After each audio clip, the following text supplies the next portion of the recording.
Dnyanbhaskar education services private limited Sadashivpeth Pune JEE CET आणि NEET साठी विशेष मार्गदर्शन 100% यशाची खात्री उपयुक्त ऑनलाईन टेस्ट सिरीज सोयीनुसार बॅचेस संपर्क www.ज्ञानभास्कर.com आणि 9422319401 किंवा 9422036933 वर। मराठा आरक्षणाच्या संदर्भात सरकारच्या भूमिकेत सुरुवातीपासूनच समन्वय नव्हता। वेळोवेळी सरकारची भूमिका बदलत गेली। काही ठोस नियोजन आहे की नाही हे मला सरकारला विचारायचं आहे, असं संभाजीराजे छत्रपती यांनी आज पत्रकार परिषदेत म्हटलं। यावेळी त्यांनी सरकारने तुझं माझं करण्यापेक्षा मराठा आरक्षण प्रश्न सोडवावा असं देखील बोलून दाखवलं। छत्रपती संभाजीराजे म्हणाले, मराठा समाजाच्या आरक्षणाच्या मागणीचा मुद्दा ऐरणीवर आहे। उच्च न्यायालयाने मराठा समाजाला सामाजिक मागास असं सिद्ध केल्यानंतर सर्वोच्च न्यायालयाने याला स्थगिती दिली होती। आता 15 ते 25 मार्चला अंतिम सुनावणी होणार आहे। मी काही यावर्षीच आरक्षणाचा मुद्दा घेऊन समोर आलेलो नाही। 2007 पासून मी महाराष्ट्र पिंजून काढला आहे।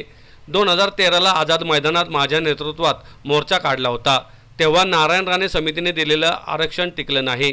त्यानंतर 2017ला देखील मुंबईत जो महामोर्चा निघाला होता तेव्हा मला व्यासपीठावर जावं लागलं होतं।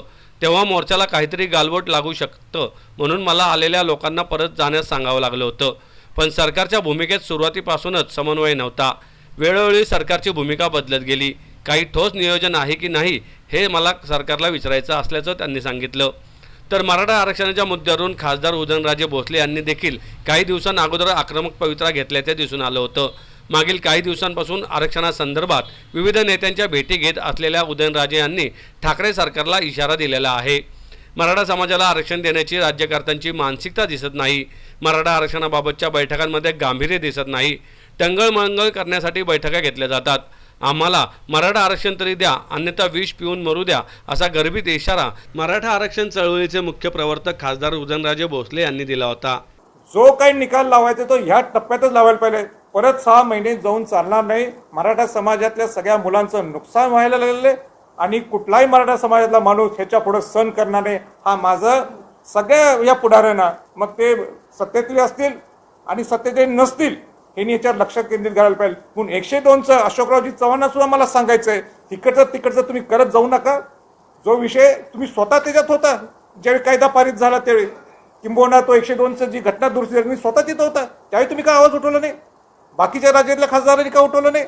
ज्यावेळेस राज्यसभेत क्लिअर कट सिलेक्ट कमिटी नेमलेली आहे, सिलेक्ट कमिटी त्या ह्याच्यात 12 नंबर क्लिअर कट म्हणते की राज्याचा अधिकार काढून घेतला जात नाहीये। आणि तिथं राष्ट्रपतींचा सुद्धा विषय, ते जे क्लॉज नंबर 20 आहे त्यात सुद्धा क्लिअर कट लिहिलेलं मी सांगतो तुम्हाला। जे 342 आपण म्हणतो, similarly the provision is provided for in the case of conferring of constitutional status for backward classes for inclusion in central list of socially and educational backward classes, consultation with the governor thereby implies consultation with the state government। म्हणजे राष्ट्रपतींना सुद्धा जर काय अधिकार घ्यायचा असेल तो राज्यपालांना ते विचारतील, पण राज्यपाल सुद्धा केव्हा विचारात घेणार? जर काय स्टेट गव्हर्नमेंटने रेकमेंड केलं तर मग 14 महिने, मग तुम्हाला जर वाटत असेल की तिथं 102 दुरुस्तीचा अडथळा आहे, मग तुम्ही हे 14 महिन्यात तुम्ही का प्रपोजल दिलं नाही स्टेट गव्हर्नमेंटनी? म्हणून माझं तुझं भांडण्यापेक्षा निकाल लावा, राज्याने राज्याची बाजू घ्यायला पाहिजे। सेंट्रल गव्हर्नमेंटने आपलं शपथपत्र द्यायला पाहिजे की हा राज्याचा कायदा, राज्याला पूर्ण अधिकार आहे, राज्याचा अधिकार काढून घेतलेला नाही। धन्यवाद। आणि काय कोणाला प्रश्न विचारले तर आपण विचारू। ज्यावेळी MPSCची परीक्षा पुढे ढकलावी असे मराठा समाजाने त्यावेळी आव्हान केलं होतं आणि सरकारने सुद्धा त्याला होकार दिला, त्यावेळी कोरोनाची महामारी फार जोमाने पसरली होती, विषय फार सेन्सिटिव्ह होता त्यावेळी। पण याचा अर्थ असा नाही आहे की आता 8 महिने होऊन गेलेले आहेत।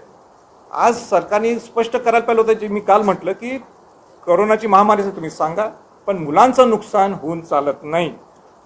हे माझे वाक्य आज नाही आहेत, हे माझे वाक्य ज्यावेळी तुमचं हे चालू झालं होतं आंदोलन त्यावेळीची माझे वाक्य आहेत की मुलांचं नुकसान होऊन चालत नाही। त्यावेळीची परिस्थिती वेगळी होती, आत्ताची परिस्थिती वेगळी आहे। हे मी मान्य करतो की ACBCचा जो कायदा जो लागू होणार तो लागला नाही, म्हणून मराठा समाजातल्या लोकांचा सुद्धा आग्रह हाच आहे ज्यावेळी लागल त्यावेळी लागल, तो पण आम्हाला ओपनमध्ये आम्ही आम्हाला तिथे MPSCची परीक्षा देऊ देत. आणि म्हणून माझी काल भूमिका स्पष्ट आहे की हे शिवाजी महाराज शाहू फुले आंबेडकरांचं राज्य आहे. इथल्या सगळ्या जाती जमातीतल्या लोकांचा तेवढाच अधिकार आहे. म्हणून 3 महिने तुम्ही परीक्षा पुढे ढकलली असेल तिथं पण ठीक आहे, त्याच्या पुढं तुम्ही मुलांचं नुकसान होऊन चालत नाही. कारण मुलं अनेक राज्यात अनेक अभ्यास करत असतं वर्षभर आणि तिकीट काढून येत असतात. शेवटच्या टप्प्यात तुम्ही सांगायचं की तुम्ही काय परीक्षा मी पुढं करतोय. आणि म्हणून मी काल माझं हे वाक्य आहे, मुख्यमंत्र्यांची प्रेस 8:30ला झाली सर, मी बोललोय संध्याकाळी 4:30ला आणि सांगितलं की मुख्यमंत्र्यांनी ताबडतोब एक कमिटी बोलवावी आणि मुलांचं नुकसान होऊ नये त्याच्यावर निर्णय त्यांनी घ्यावा.